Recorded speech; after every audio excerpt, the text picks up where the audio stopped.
त्रिपुरारी पौर्णिमेनिमित्तानं नाशिकच्या श्री काळाराम मंदिरात भाविकांनी दर्शनासाठी गर्दी केलेली आहे। तर आपण या ठिकाणी बघितलं मंदिरात प्रभू श्री रामचंद्रांना या ठिकाणी दिवे जे आहेत ते देखील या ठिकाणी आपल्याला दिव्यांची आरास पाहायला मिळते।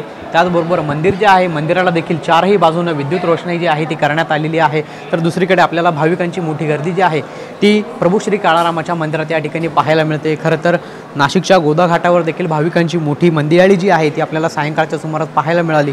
त्याचबरोबर या ठिकाणी काळाराम मंदिरात देखील आपल्याला भाविकांची गर्दी जी आहे ती या ठिकाणी पाहायला मिळते। खरं तर नाशिकमध्ये प्रभू श्री रामचंद्रांचा हा पदस्पर्शानं पावन झालेली ही भूमी आहे, त्यामुळे नाशिकला कुठेतरी प्रति अयोध्या म्हणून देखील ओळखलं जातं।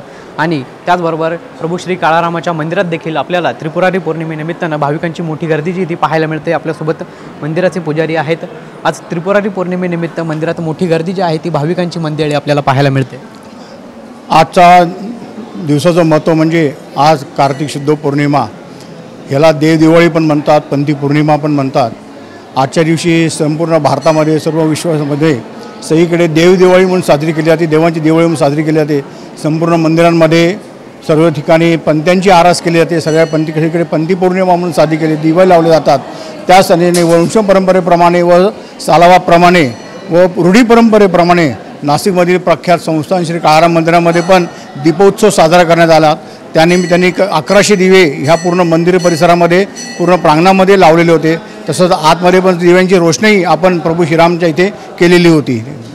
आपण जर बघितलं तर आज दीप उत्सव जो आहे तो प्रभू श्रीरामांच्या मंदिरामध्ये जो आहे तो आज साजरा करण्यात आलेला आहे। भाविकांची एकीकडे आपल्याला गर्दी पाहायला मिळते, तर मंदिराला आकर्षक अशी विद्युत रोषणाई जी आहे ती देखील करण्यात आलेली आहे। तर मंदिराच्या चारही बाजूला आपल्याला विद्युत रोषणाई जी आहे ती या ठिकाणी पाहायला मिळते। भाविकांकडून या ठिकाणी आज त्रिपुरारी पौर्णिमेनिमित्तानं दिवे जे आहे ते मंदिरात लावले जात असल्याचं पाहायला मिळतं आहे। आणि संपूर्ण मंदिर परिसरामध्ये आपल्याला दिवे लावण्यासाठी मोठी गर्दी जी आहे ती भाविकांची सायंकाळच्या सुमारास पाहायला मिळते। तर त्याचबरोबर मंदिर देखील हे आकर्षक अशा पद्धतीनं सजवण्यात आल्याचं एकंदरीत या ठिकाणी पाहायला मिळतं आहे। आणि मंदिराच्या संपूर्ण परिसरामध्ये आपल्याला शेकडो दिवे जे आहेत ते एकंदरीतच या ठिकाणी पाहायला मिळत आहेत। कॅमेरा पर्सन कुशल पाटीलसह पवन येवले, TV9 मराठी, नाशिक।